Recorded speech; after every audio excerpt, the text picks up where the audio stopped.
Shalom, I'm Rabbi Joseph Potasnik, and welcome to Faith to Faith. No matter what our differences may be, it is our faith that hopefully brings us together to do great things.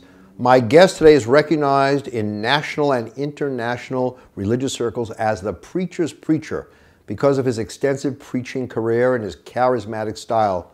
Dr. James A. Forbes, Jr. is the Harry Emerson Fosdick Distinguished Professor at Union Theological Seminary, Senior Minister Emeritus of the Riverside Church, President of the Healing of Nations Foundation, and Chairman of the Drum Major Institute in New York City. He is the author of Whose Gospel? A Concise Guide to Progressive Protestantism, published by the New Press. It is my pleasure to welcome a New York icon, Reverend Dr. James A. Forbes.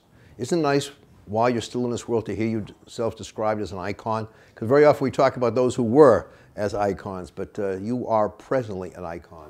And if I accept it, I must suggest that every human being, in the sense that icons become windows into ultimate reality, every human being is an icon. Of course, it helps when somebody says it about you, but we all are. Right, right. That's nice to hear.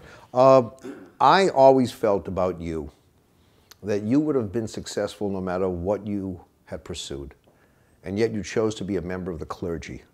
What inspired you to make that decision? The truth is, I had a rather dramatic call. My intention was to become a medical doctor. I did pre-med course at Howard University, but near the end of my junior year, I had this strange experience. I was listening to a sermon from Isaiah chapter 6, and the preacher says, now the cherubim had 6 wings. With twain they covered their face, with twain they covered their feet, and with twain they did fly. But then after Isaiah saw all of this, he says, woe is me, for I'm undone. I live in the midst of a people of unclean lips. And the preacher said, let me explain this business about being undone. He said, the children used to eat a lot of molasses in the country. And I heard them one day saying, Mom, we need more biscuits. And Mom says, you're going to have to wait. The biscuits are in the oven, but they ain't done yet. And he said, there's some people like that. And I knew that it was talking about me in terms of vocational decisions. Of course, my daddy was a preacher. What adolescent kid or even college kid wants to do what his daddy did? Well, I was trying to get away, but I had this experience of going back home after that sermon, sitting down, listening to the music of Eugene Ormandy, a Tchaikovsky Symphony No. 4 in F minor. And this is the end of this story. I listened to that music, and you know the part that says da da da da da da da da da da, and then it comes down to say da da da da da da da da da da da da da da. I thought I heard myself. Jim Forbes, don't you know I have called you? Jim Forbes, don't you know I have called you? I said I better get rid of this. But you know how to music.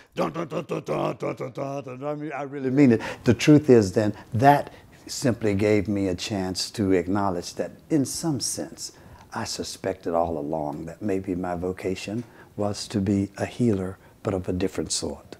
Well, all of us were privileged to be the beneficiaries of that decision to become a preacher, teacher, because you were spellbinding. I was talking with someone yesterday about Bishop Fulton Sheen, and when he would stand up to speak, people thought he was talking to the individual, and yet there was a tremendous audience there. I think the same thing is true of you. You always directed your comments to each and every person. And each one there felt, not only is he talking to me, he's making me feel that I matter. We're living at a time when there is the emphasis on non-affiliation. You've seen the studies, and you can go out there and visit various houses of worship. They're not filled to capacity. What happened? Years ago, people would gravitate more to that house of worship. They would go to the service. They would be part of a community. And now we find that people are finding expressions of fulfillment in other places, not so much, the conventional sources. Well, do you remember in the 60s, we went through this period where they had a theological movement called the Death of God movement? Right.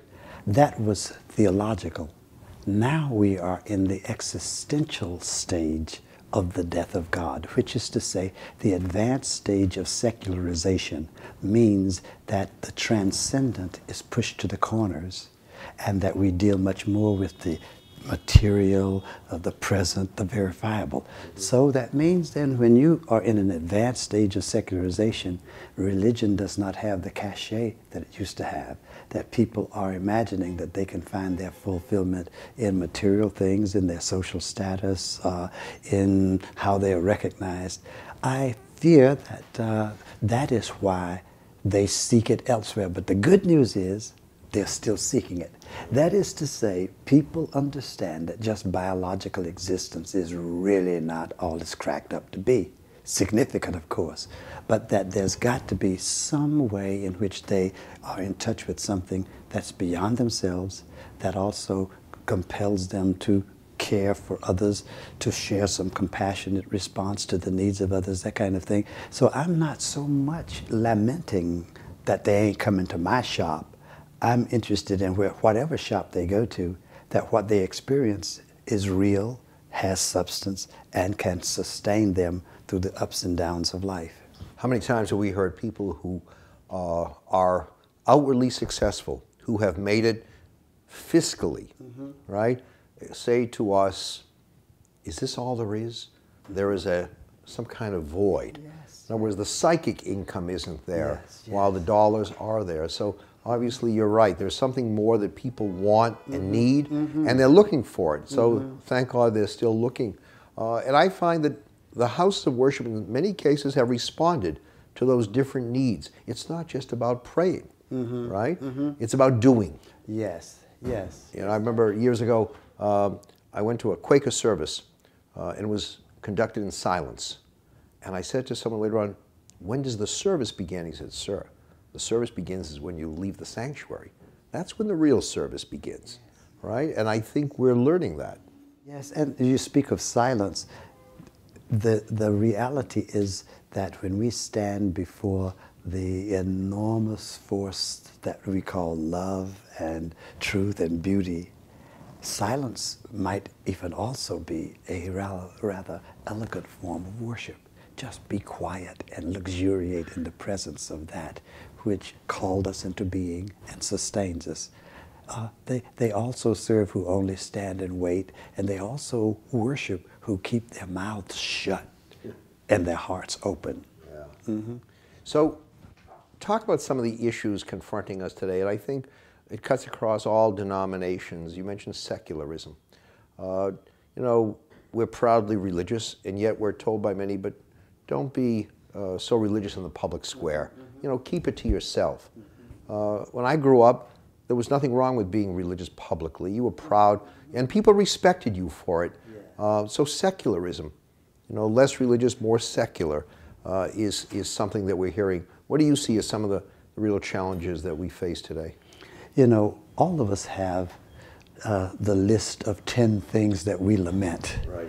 And I think we probably mostly share them. For an example, why don't we begin way out? The ecological crisis is so serious, and the reality is that that issue happens to deal with long spans of time, and most of us are focused on the immediate minute, if not second. But we are doing something to this beautiful earth we have, and they say if we keep on, it will become irreversible. Oh my goodness, what about that? Of course, in regards to the issue of race, Ferguson, you got to put that in. And of course, at the Academy Awards the other night, obviously, women's equality, the issue of people being affirmed in regards to their different sexualities. The income gap is really unconscionable, an abomination in the presence of the great deity that we allow so much of the income to be concentrated in one location. Or we can talk about the issue of, shall we call it, meaninglessness in general. You know, I found out that there is a relationship between memory and meaning. So that many of us who are aware of dementia advancing, I figured out that if you had meaning, even if you lost some of the gray matter, your capacity to function to think and to make a contribution will still be there. So, I mean, I'm concerned about Rikers Island. What a shame. I'm concerned about housing, that we don't have adequate housing, especially in these cold days that we are going through. Education, employment, or the lack of respect for government within the current situation. And I really lament the degree to which people are so disrespectful of our president.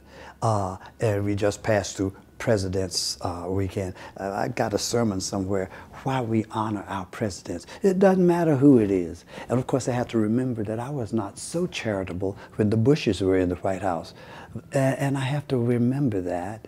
But I still think that we've never had, I think, the level of contempt and disrespect and incivility in relationship to the president. So all of these things matter to me. So let me ask you, I was talking with Errol Lewis, who's a great commentator. You know, he's on New York One. And he wrote an article about looking at life through different lenses.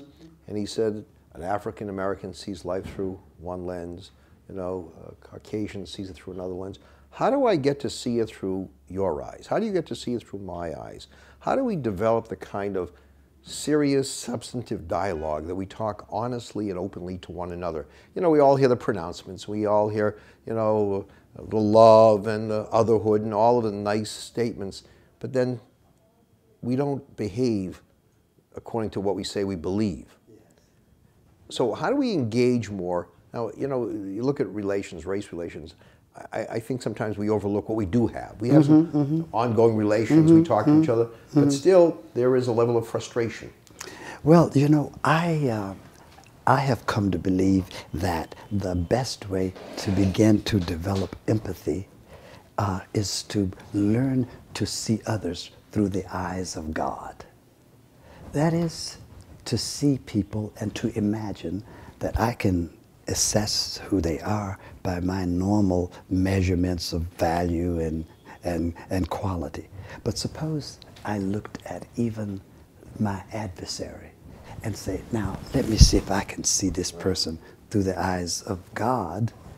Then I will have to, in a sense, hold back my assessment about that person's worth and also alter the way I express a sense of value and respect for that person.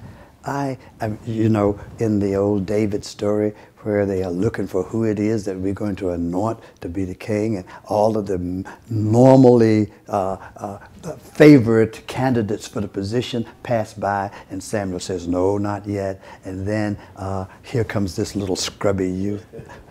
Beautiful and handsome, of course, they said David was, but said, no, we look at people on the outside, but God looks upon the heart. And for us to be able to see people from God's perspective is the best way. For this reason, God knows all the pieces. I only see a few of the dynamics. God understands why that person is as that person is, and God understands what is salvageable in this mess of a person, that kind of thing. That is the most positive way, and if I learn how to do that, then I will probably learn that we're all brothers and sisters together, and that when you look at it from God's eye point of view, that most of us are not valedictorians. Most of us are passing the course only because God is grading on the curve. Interestingly, if you look at the Torah, the first and last letters spell the word heart. And the statement is that God requires a heart. You can have all the credentials, you know, all the degrees, but if you don't have decency, if you don't have respect for the other, then what does it all do for you? And I think that's what you're saying, is that we have to step back a little bit, not think so highly of ourselves, think more of the other person as well, and maybe we'll find some common ground. Hillel and Shammai, the great schools that fought with one another. Interestingly, Hillel would always quote Shammai's point of view first. Before I enter into this debate with you, let me state your point of view. Make sure that I state it properly. But the idea of stating the other side first, right, says, you know, there's validity to that other position. I may disagree with it, but I'm not going to, you know, destroy it. I'm not going to say it doesn't matter. Yeah, there's a guy named Elton Trueblood who was a Quaker saint, philosopher, And he wrote a book entitled The Conjunct Life. And he said the most important word in the Bible is and. Why? Because most of us take one piece of reality and ignore the other. But truth is best served when both these perspectives are granted an opportunity to make their contribution. So it's not black, it's black and white. It's not Jewish, it's Jewish and Christian and Muslim. It's not gay, no, it's gay and straight. If you bring that word and, it's in love, it's not tender, it's tender and tough.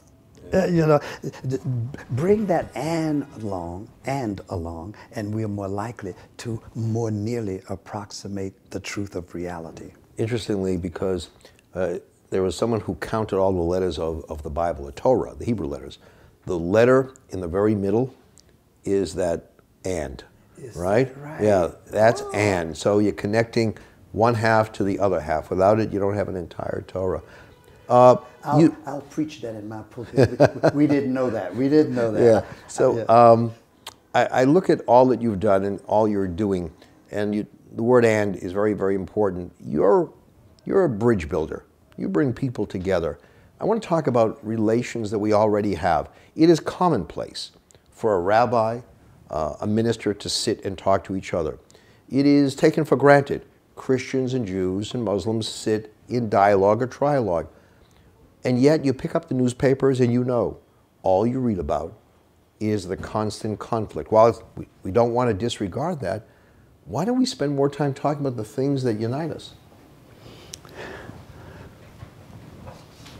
I think our world asks us to engage in sharp distinctions.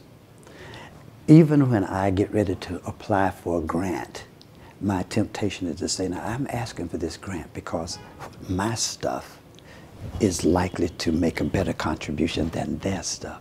Or there is some sinister force in the universe that's always calling for the division of the house, us versus them. Right. It's in the air. And for that reason, I think we succumb to that influence. But the unity of all things, it's interesting that there seems to be more energy when you look at combatants than there is when you look at comrades. And I think we kind of like to see the game. Is it the Patriots or is it the Seattle Seahawks? Is it the Yankees or is it going to be the Mets? It's going to be the Nets or it's going to be the Knicks. We kind of like that. What we need to know is there's sufficient diversity within each of us that even if we came together in unity, we'd have enough to fight about, fuss about, or engage in combat about. So I think it's a part of the air we breathe. Yeah. Mm-hmm. Remember they asked a rabbi years ago to bless, there was the Super Bowl and, he had no particular loyalty to a team. He says, would you bless, what happens today? And he said very simply, may they both win. Knowing full well that wasn't going to happen, but there's an ideal there. That may they both do well and feel proud of who they are and also, proud of the other. You've done much. So what are you doing now with all the time you have? Well, listen, I'm so proud that, in September, I'm going to be 80 years old. And what I thought is, I may be pushing my luck, but maybe I've got 5 more years of alertness and energy enough to do. I'm now working with the Drum Major Institute. And what that means is that I'm engaged in trying to look at Dr. King's agenda and the values that he promoted and find a way to extend to this time. For in 3 years, we will be at the 50th anniversary of the assassination of Dr. King. How far have we come? And I'd like to be able, in my work with Drum Major Institute, to look at the values that King promoted and to see whether or not they are now insinuating themselves in the policy decisions we make. I would like to, in a sense, measure New York City by Dr. King's understanding of the beloved community. So what's unlovely about us? and what would be lovely about us. I want to talk about it, but then I want to look at how do we actually move our city first to value the quality of life that he promoted, and how do we actually move people to embrace it to the point that they will come to legislative response to the challenge that he gave us. So that's what I'm going to, for the next 5 years, as long as I'm sane, I'm going to be working on trying to promote justice, compassion. I'm going to be fighting against those triplets, racism, militarism, and poverty. I'm going to be trying to look at nonviolent ways, and we had this conversation a little while back, nonviolent ways of conflict resolution. And I'm trying to look at, in the light of our conversation, what are the mature ways in which we can have nonviolence and strong defense. See, this is your impact on me. You see, right? So, but that's what I'm going to be hoping to do. And remember, I've always wanted to be a seer and a sayer who inspires other people to do. So that's what I want to be doing for the next few years. You know, I spoke at a school on Martin Luther King birthday. It was an observance they had there. And I talked about living with difference, the ability to live with difference. And a student came over to me afterwards. He said, I appreciate what you said, but we're already there. He said, look around, and he was right. And I was in this room, and there was someone from an Asian background sitting next to African American, sitting next to a Jew, and you know, you had all of that there. So we have made significant progress. But you know, when you're a person of vision, there's always more room to go. Someone told me, look at a fly. You put a fly in a bottle, it'll keep flying into the wall, not realizing it's open, right? You can fly right out, but if you don't have a vision, you don't see it. And I think that therefore you're doing both. You're also able to look back, even though you're young. I mean, in Jewish tradition, 120, we wish people to live to 120, so you have a long way to go. But we need to also be proud of what we've accomplished, with pain, but still we're in a better place than when you were growing up. Right? I tell my son about separate water fountains, separate counters. He said, that occurred in this country not long ago. It's hard to accept. So we're better, but not in that promised land. We never reach the promised land, am I right? There's always going to be more to do. That's right. If your standard is high, you will probably not reach it in your lifetime. And then the generation to follow will begin where you start, but they still have much more to do. Yes, I see. When you have an assembly like that school you described, where they are all together, what they have to learn to do is, to what extent is this an exceptional arrangement? And we have to look beyond personal experiences of harmony and ask, is this the pattern you would observe in our culture at large? See, sometimes individuals can do it, but what about the systems that constantly reinforce patterns in the society? That's my sense. We've made a lot of success individually, some with respect to societal, but fundamentally we are still a highly polarized society, and in a sense maybe even beginning to backslide because of certain developments. Young people listening to you, looking at you, and contemplating going into the clergy, and yet seeing, you know, a very challenging profession today. Not, I don't know, glamorous, but difficult. That arena is a very difficult one. What do you say to that person? Because I'm sure there are parents who are saying, maybe you ought to consider, you know, you can do some of that on a volunteer basis, but consider something else. Go to medical school, like our parents, you know, advised us. What do you say to that young person? Well, my father used to say to young people that, you know, if you can do anything else, don't be a preacher. By which he explained, the one who is going to be a preacher has to feel called by a power that is capable of making desirable that which is demanded. But if you do not have that call to dedicate your life to this mission, you will discover that the appeal in terms of how much you get paid or how many accolades you're going to get, that will not sustain you. Nothing will sustain you other than, and this is the way he said it, woe is me if I preach not the gospel. So you're going to be a rabbi. You ought to say, I would be something else, but I can't be anything other than this. That's a high standard. Some people ought to choose it just because it's a good profession, that it provides leadership. It gives you the opportunity to bring solidarity in your community. But basically, the folks I want to see in this profession are people who have looked at it and somebody inside says, this is what you must do, for this cause came you into the world, so now get to it. Now that's the one that'll stand, I think, in the changing circumstances of life. I want to say thank you to you for something you may not have realized you were doing. I would go to Riverside. I knew you were preaching. And I learned if you want to be a good preacher, you listen to a good preacher. And I would sit in the back and wait for you to give the sermon. And I'd walk away feeling I'd learned something. This is a master. If you can be here and listen to his words, even though they don't come from your scripture, but there's a message there that resonates. It did for me many times. And I knew when I listened to you that I had made the right choice. I said, try to be like him. Try to be like him. If any way you can be like him, you're doing well. So just thank you. Thank you for all that you meant to me and that you mean to so many people who love you. And thank you. And when I listen to you, I think, now if I could get his bag of stories, and if I could tell it as he does, yeah, I'd be enriched in my preaching. You've done very well. So this is a tag team match here, man. Okay. Remember, we may have different faiths, we may have different faces, but above all, we must see each other as members of one human family. A great Jewish sage said, if you believe it can be broken, then know it can also be fixed. When we speak faith to faith, we know we can find the right way to fix the problems of our world. Thank you for watching Faith to Faith, the place that leads to greater understanding.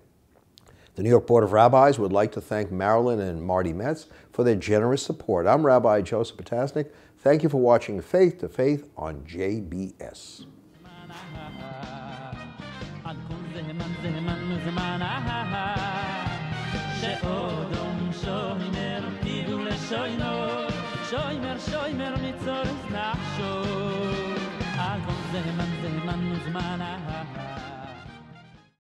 We would be pleased to send a complimentary DVD of this program to anyone who wishes to support JBS, the Jewish Broadcasting Service, with a tax-deductible gift of $36, double chai or more, to the nonprofit organization Jewish Education in Media.